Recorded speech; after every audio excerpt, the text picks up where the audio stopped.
कि हाणे मूंखे ये गोदड़ी टुकरनि वारी या पई आहे टोपी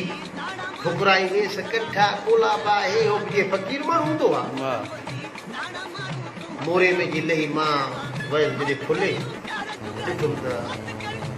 उस्ताद सामने वेठो आहे पर मूंखे जो ॾिठई उतो खट तो उथी ॿ टे क़दम अॻिते अची मूंखे हीअं निगड़ी भाकुर पाए अची खट ते कुझु किरामत करे अवल माखो ॿियो न पुछी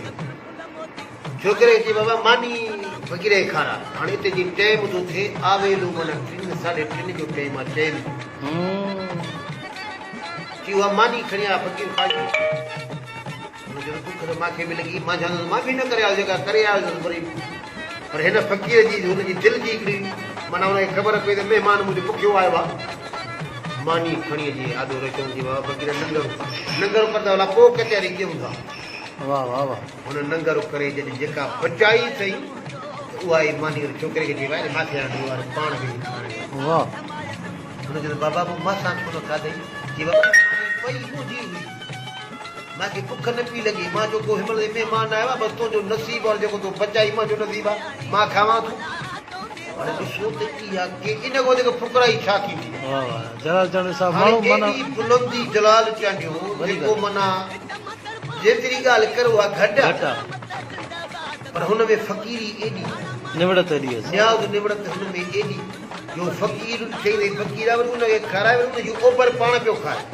वाह वाह माना पंहिंजी ख़ुदी ख़तमु करण सां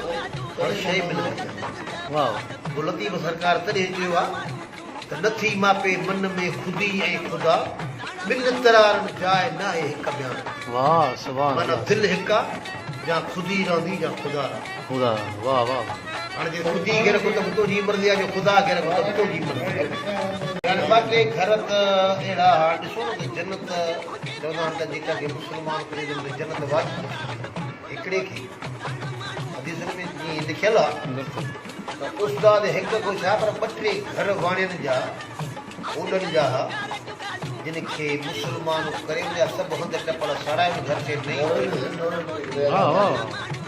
ॿ टे घर